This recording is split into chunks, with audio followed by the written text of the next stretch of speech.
You sound true. Nice. Oh, Hey, Taryn. hey, Aaron.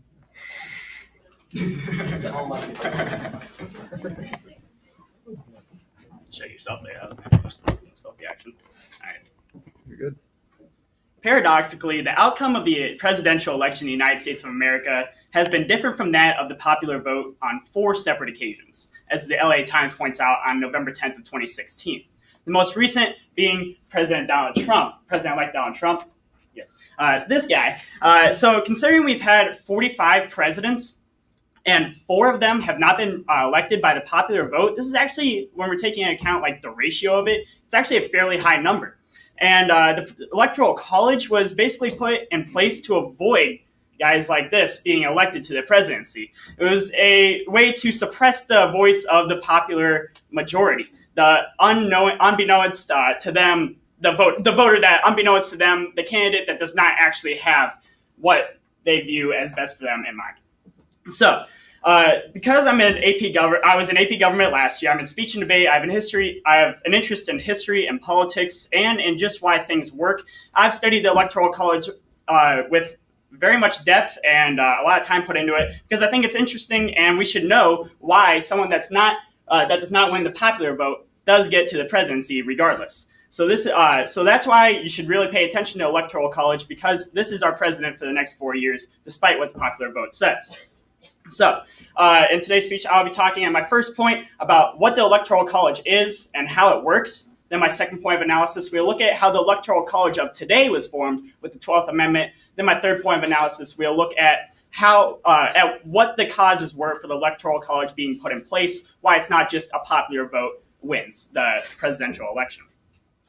So the Electoral College is a way that the United States elects the president indirectly. So there's a number of electors that each state has. It is their number of representatives and the House of Representatives, and then +2 for their number of senators that they have from each state. That's how it's determined. In addition to this, because of the 23rd Amendment, Washington, D.C. also has 3 electors in regards to electing the president.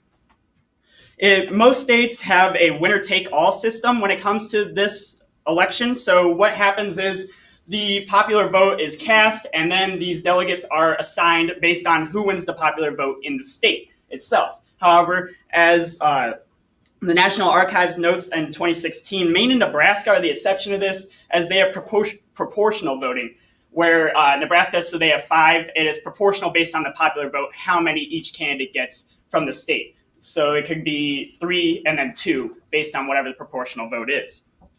However, it's unlikely. It doesn't happen very frequently where it's actually proportional, because both states lean pretty heavily to their respective parties.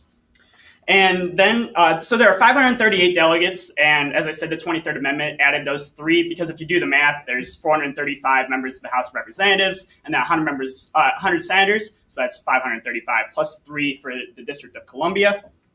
And each candidate has his or her own team of electors. And on the 6th of January, every state's votes are counted in a joint session of Congress. So now we know how the delegates are assigned and why there are 538 electors. So it takes 270. You need to have a majority to win the presidency. Now we know why there are 538 and how they're assigned. We can look at the 12th Amendment and how the Electoral College of today was established, as the election of 1800 was the main reason that the 12th Amendment was passed, according to the Constitution Center in 2016, as Thomas Jefferson and John Adams ran against each other. Now, Thomas Jefferson ended up winning the election. However, in the previous system, what happened was that the runner-up of the presidential election is actually who became the vice president.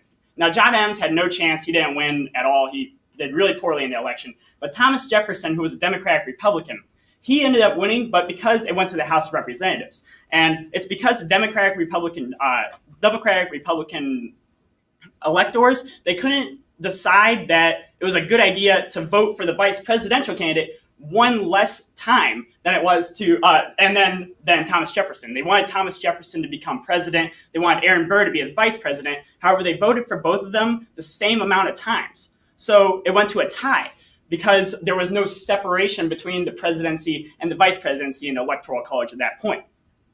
Now, so it went to the House, and there was a one state, one vote system in place. So every state had one vote, and this became a problem because states like Virginia had an even number of electors, had an even number of representatives, excuse me. So this became a problem where actually the Virginia governor threatened to call the militia on the House of Representatives, and it was just a big debacle, and everything was basically a mess.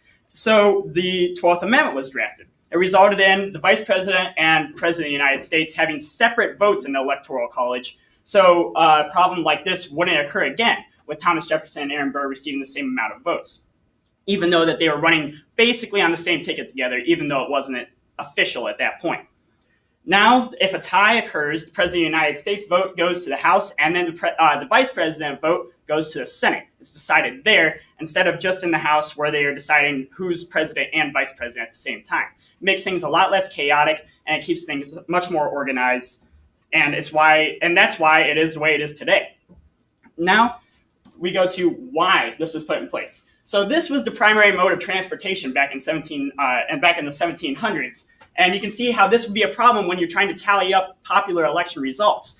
When it comes to the two main reasons why the Electoral College was created, first of all, it was just convenience. It was much easier to tally a local vote and then go and vote with much smaller numbers, because you're electing these delegates to go to the Electoral College. On a local vote, they go to Washington, D.C., and they vote for their district instead of a whole national vote being counted, which would take probably years at that point.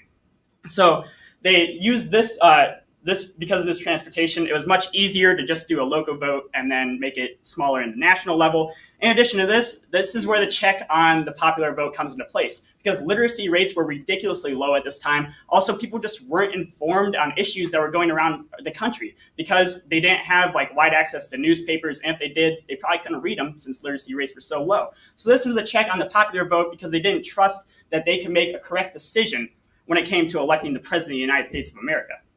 In addition to this, as Time magazine writes on November 11th of 2016, it was also a compromise because the northern states had much larger populations of people that could vote because the southern states' main population was actually slaves.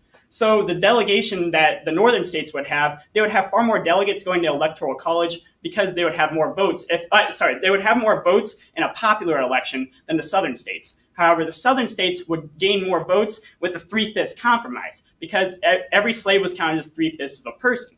Therefore, their delegations would go up and they would have more of a voice. It was a compromise between the northern and the southern states because it was just a check on the power of the northern states at the time, essentially. So that's why it was created. First, because it was just convenience. Second, it was more of a compromise between the northern and the southern states. So now we can go back and see in full, with a full picture, why the Electoral College is in place today and what it really is. First, we talked about what the Electoral College is and how it works, why there are so many delegates in there, and why there is not exactly the same amount as senators and House of Representatives combined. In addition, and then in my second point of analysis, we looked at how the 12th Amendment changed what the Electoral College previously was and made it what it is today.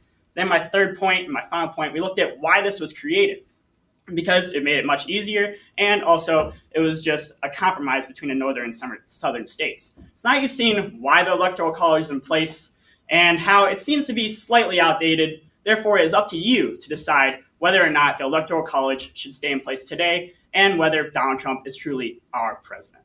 Thank you.